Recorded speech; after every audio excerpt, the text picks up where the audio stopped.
Hello everybody, and welcome to episode 8 of ScholAceStic, a podcast where I help you ace your scholastic pursuits. Today, I'm going to discuss how to stay sane, especially during deadline season and other stressful parts of the school year. Let's get into it. Now, everything I've discussed in previous episodes should help you to stay sane, but there are always more things you can try to maintain and improve your mental health during the school year. An obvious one is going to therapy.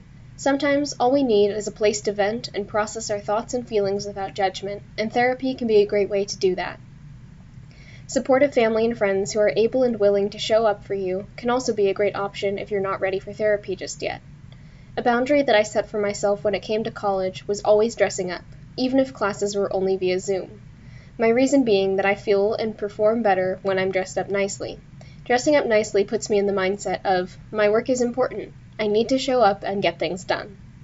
Even on rough days when I wasn't feeling my best physically or mentally, I still put on something that would help me feel more put together, even if it was as simple as different earrings or my fancy watch. Anything I did signaled to me that it was time to be professional and get work done.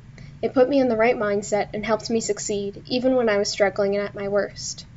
When things get rough, especially as deadline season approaches and then is upon us, this might sound counterintuitive, but I try to take extra time to savor the good things. For me, that usually means enjoying nature while walking to the bus, or noticing the way the light filters through the leaves of the trees. It means making myself a special cup of tea to make studying just a little less of a chore. It means taking extra breaks when I'm feeling stressed to calm down and collect myself before diving back in. It means a few extra study snacks here and there. I journal more frequently just to make sure I at least brain dump everything I need to accomplish and how I'm feeling about it. Then I can make more effective prioritized to-do lists and let go of the anxiety over the aspects of my work that I can't control. It can even be as small as taking a moment to do some deep breathing in the car before hopping out and racing to catch my bus. Whenever we feel pressed for time, we tend to rush through things. We end up on autopilot, not really living, but just surviving day to day. At least, that's been my experience before I learned to take better care of myself. To avoid getting stuck in autopilot, try some grounding and mindfulness exercises when you have a moment, and try your best to live fully in the moment, even if it's only for an hour a day, when you're getting ready for your day or unready at night. If your environment doesn't automatically provide you with something unexpected to shake up your routine and get you out of autopilot, try injecting some spontaneity into your day where you can. Maybe you sit in a different study spot. Maybe you wear an outfit that you don't normally wear. Maybe you eat something different for breakfast or lunch. Maybe you call a friend to talk during your lunch break instead of scrolling on your phone. Getting yourself out of autopilot can be as simple as changing one singular fixed aspect of your routine, even just for a day. Where you can, also try to slow down. If you have the time to physically slow down, like eat your breakfast or drink your coffee slower, try it. When you do everything in a rush and your whole life feels chaotic and hectic, your heart rate and blood pressure will be up, and that kind of chronic stress on the circulatory system can lead to long-term health issues. So, where you can, take things slower. I love a good hot shower, so sometimes I would take a little extra time in the shower to sing and just enjoy that relaxing moment where I necessarily have to be away from my computer and everything else work-related. When you can't physically slow down, you can slow things down for yourself mentally. A great way to do this is through meditation or breath work. Basically, anything that forces you to slow down, relax, and observe your thoughts with detachment, rather than stressing about every next thought that runs through your mind.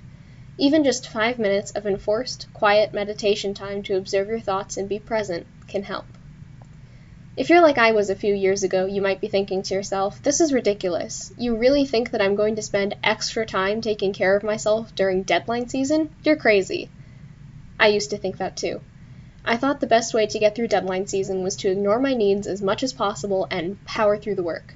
And while I did succeed in getting the grades I wanted, I was thoroughly depressed, anxious, and miserable. Once I actually gave the quote-unquote slow way a chance, I found that not only did I still get the grades I was so concerned about getting, I even performed better than I did when I wasn't taking care of myself. Remember, your brain is very much a part of your body, and if you're not taking care of it with proper rest, it will get overworked and not function as well, almost like a burnt-out motor. Not only is rest necessary in general, it is especially important the more stressed you are. The more stressed you are, the more rest time you need. as much as you can realistically fit into your schedule. To that you might say, I can't, my schedule is too packed. I'll warn you that, until you understand what I mean, you won't like my answer, which is, make the time. That was the answer I got to the exact same predicament, and I hated that answer, until I understood it. We all have the same 24 hours in our day, but it's how we use them that matters. Now, I know that some people have insanely busy schedules. I was definitely one of them. However, if something matters enough to you, I promise that you will make time for it. It could be spending time with a significant other or loved one. It could be doing your skincare. It could be meal prepping. If you're a student athlete, it could be a sport you love. If it's important to you, you will make the time for it. Even when I was at my lowest and stressed beyond belief, I always took a shower at night and did my skincare. I made it one of my non-negotiables. If I didn't take a shower and do my skincare regularly, and somebody asked me if I could make time for it, I probably would have said, no way, I'm too busy. And, technically, showering and doing skincare every single night isn't really necessary, not the way food and water are for our continued existence. But guess what? I did it anyway. I made it fit into my insane schedule. Why? Because it mattered enough to me to make the time for it. Hopefully, you're starting to see my point now about making time for things, but you're still not certain how to proceed. Start by opening up Google Calendar or any other hourly planner you use for scheduling. Put in the things that you absolutely have to do, like 7 to 9 hours of sleep, commuting, classes, and work. Now look at all the chunks of time you have open. Chances are you probably have at least a little more time than you thought you did. Now make a list of all of the activities that are important to you, ranging from taking care of a pet to creating art. See where you can fit those in, even if those activities are limited to just 5 minutes. It doesn't sound like a lot, but I promise, 5 minutes per day of something that you find important and meaningful to you, and ideally somewhat enjoyable, can absolutely change the game. It goes without saying that prevention is the best medicine, and when it comes to maintaining your sanity during school and work, I completely agree. Try implementing various ways of romanticizing your life and making time and space for what's important to you.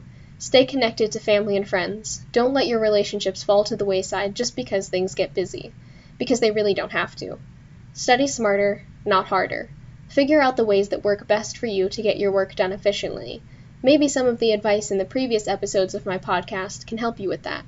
And most of all, please, be kind to yourselves. The biggest mistake I made while in school was beating myself up and being super self-critical. Not only did it exacerbate my self-esteem issues and contribute to my poor mental health, it also made me a worse student. When I started taking care of myself and treating myself kindly, my academic performance and my life in general improved. I hope you learned something and enjoyed this episode of ScholAceStic. I'm so proud of you for all of the hard work you have already put in and all of the hard work that I know you will continue to put in. I'm proud of you for sticking it out, even when things seemed impossible. I'm proud of you for looking to improve your academic game, and I'm so proud of you for all the growth you've done already and all the growing you'll continue to do. You are amazing, you're doing amazing, and I know that you'll keep being amazing. Work hard, take care, and I'll talk to you in the next episode of ScholAceStic.